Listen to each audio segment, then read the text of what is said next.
आज हम गुणनखंड प्रमेय के बारे में अध्ययन करेंगे। क्या है, यदि px घात n बड़ा है या बराबर है 1 से वाला एक बहुपद हो और a कोई वास्तविक संख्या हो तो देखिए यहाँ पे समझिएगा, n जो है वो घात है किसी भी बहुपद की, चाहे जैसे आप लिख सकते हैं x³ + x² + 2x, ठीक है ना। तो ये घात है, अधिकतम घात वाला एक बहुपद है, इसकी घात 1 से बड़ी होगी या जो है बराबर होगी, ठीक है ना। a कोई वास्तविक संख्या है। तो यहाँ पे पहली कंडीशन ये कह रहा है कि x - a px का एक गुणनखंड होता है यदि pa बराबर 0 हो। अर्थात अगर कोई संख्या दी रहेगी आपको, जैसे दो बहुपद दिए हैं और कहेगा कि जो है क्या px का गुणनखंड qx है, तो आप सबसे पहले यहाँ पे इसकी सहायता से शून्यक निकाल के आप इस मान में रखेंगे। अगर बराबर 0 के आ जाता है तो गुणनखंड है, और बराबर 0 के नहीं आता है तो गुणनखंड नहीं है। दूसरी कंडीशंस क्या होगी, और यदि pa बराबर 0, अर्थात वही इसका उल्टा, यदि pa बराबर 0 है तो x - a px का एक गुणनखंड है। इसको विस्तार से जानने के लिए हम प्रश्नावली पे चलेंगे, आपको पूर्णतया समझ में आ जाएगा। चलिए देखते हैं। यहाँ पे हम प्रश्नावली 2.4 का पहला प्रश्न, बताइए कि निम्न बहुपदों में से किस बहुपद का एक गुणनखंड x+1 है। सेम गुणनखंड प्रमेय से इसको लगाएंगे। आइए समझते हैं कैसे गुणनखंड प्रमेय का प्रयोग किया जाता है। सबसे पहले आपको मान लेना है कि जो बहुपद दिया गया वो px बराबर है, ठीक है ना। चूँकि कह रहा है कि x+1 इसका गुणनखंड है कि नहीं, हमको ये चेक करना है। तो आप चूँकि x+1 का शून्यक बराबर -1, शून्यक निकालना मैंने बताया है। अगर आप नहीं जानते हैं तो यहाँ पे डायरेक्ट तरीका सुनिए। अगर यहाँ पे प्लस लगा है तो शून्यक ऋणात्मक हो जाएगा, और यहाँ ऋण लगा है तो शून्यक धनात्मक हो जाएगा, ठीक है ना। तो यहाँ पे +1 था तो यहाँ पे ऋण 1 हो गया है। अब हमने क्या कहा था कि जो शून्यक है उसको x के स्थान पे रखना है, तो x के स्थान पे रख दिया गया है। तो ये -1 की घात 3 प्लस -1 का स्क्वायर प्लस -1 + 1। आप देख रहे हैं यहाँ पे घात विषम है, और घात विषम है तो ऋण चिन्ह लगा है, ऋण में ही उत्तर आएगा, और 1 का गुणा चाहे जितनी बार करेंगे 1 ही आता है, ठीक है ना। तो यहाँ पे ऋण 1 हो गया है। यहाँ पे घात सम है इसलिए इसका उत्तर +1 होगा, प्लस माइनस -1 और +1। आप देख रहे हैं इससे ये कटेगा, इससे ये कटेगा, बराबर 0 के आ गया, ठीक है ना। तो आपने देखा कि गुणनखंड प्रमेय में क्या था, pa बराबर अगर 0 है, अगर x - a कोई गुणनखंड है और pa बराबर 0 आ जाता है तो इसका मतलब कि x - a इस बहुपद का गुणनखंड है, ठीक है ना। तो यहाँ पे आप देख रहे हैं कि इसका शून्यक -1 आया, और -1 रखने पे इस बहुपद का मान जो है वो 0 हो गया है, और 0 जब हो गया है तो इसका मतलब ये x+1 इस बहुपद का एक गुणनखंड है। तो यहाँ पे आप लिख देंगे, अतः गुणनखंड प्रमेय से x+1 कामा लगा के लिखेंगे जो भी बहुपद दिया गया है, x³ + x² + x+1 का गुणनखंड है, ठीक है ना। यही इसी प्रकार से आपको प्रश्न हल करने हैं। बहुत ही अच्छा, बहुत ही आसान तरीका है। दूसरा प्रश्न आप देखेंगे, x⁴ + x की घात 3 + x² + x+1 है।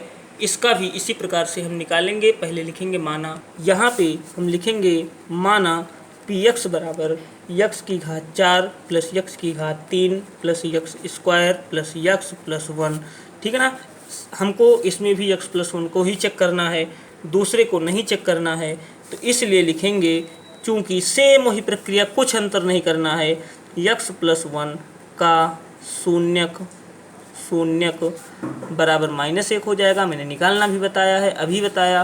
अतः p(-1) बराबर इसके स्थान पर रख दीजिए -1 की घात 4 + -1 की घात 3 + -1 की घात 2 + -1 और +1।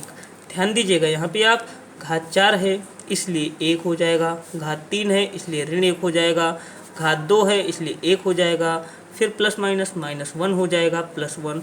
अब आप देख रहे हैं इससे ये कट गया, इससे ये कट गया, एक यहाँ पे बच गया, तो बराबर 1 आ गया कि नहीं। आप देख रहे हैं यहाँ पे 0 आया था, यहाँ पे 1 आ रहा है, तो जब 0 नहीं आएगा तो गुणनखंड नहीं है। तो आपको लिख देना है अतः गुणनखंड प्रमेय से x+1, इसको अब लिखना है x⁴ plus x³ plus x² plus x+1 का गुणनखंड नहीं है। क्या लिख देना है? नहीं है। ठीक है ना। अगर यहाँ 0 आ जाता तो गुणनखंड होता। तीसरा प्रश्न इसी प्रकार से आपको लगाना है।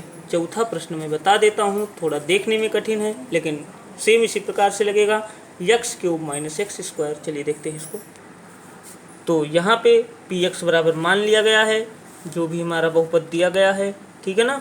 अब हम सेम वही प्रक्रिया जो हमने अभी तक किया वही चीज़ हम फिर करेंगे, चूँकि x+1 का शून्यक बराबर -1 हो जाएगा, बताया गया है।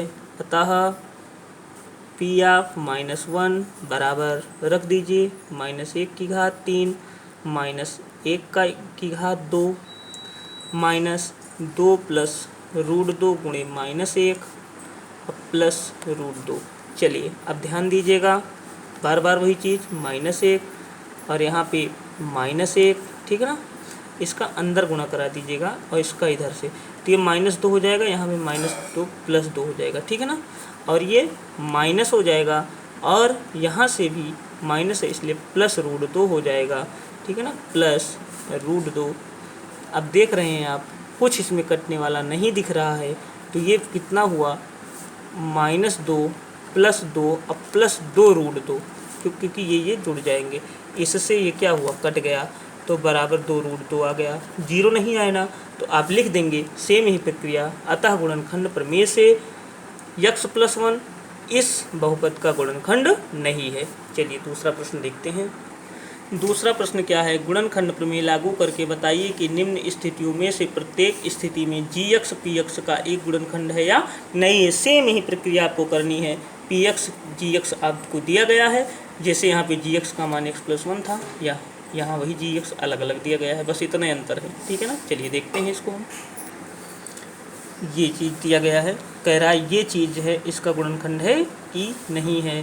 तो यहाँ पे आप जानते हैं इसका शून्यक निकाल लेना है आपको। ठीक है ना।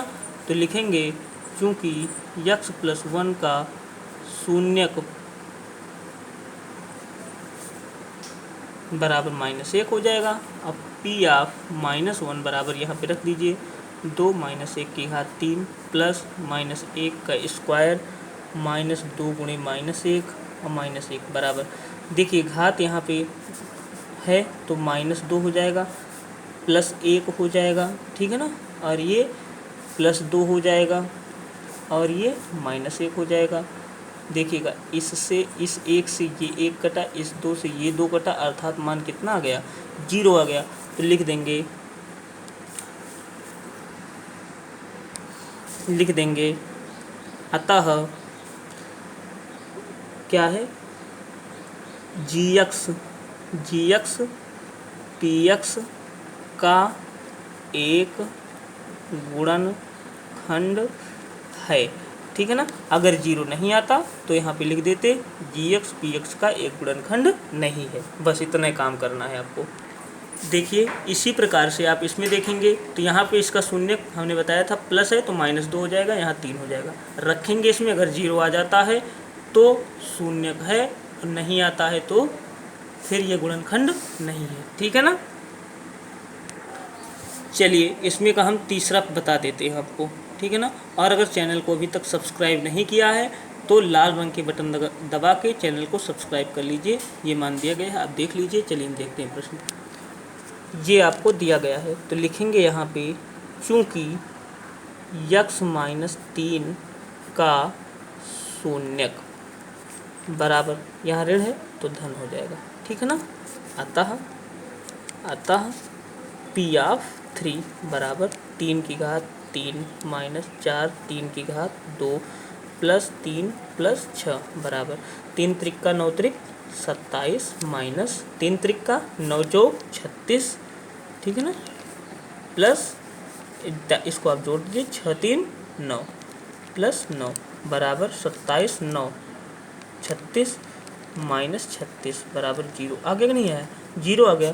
तो आपको यही लिख देना है, अतः g(x) px का गुणनखंड है। बस इसी प्रकार से करना है। दूसरा प्रश्न लगा लीजिएगा।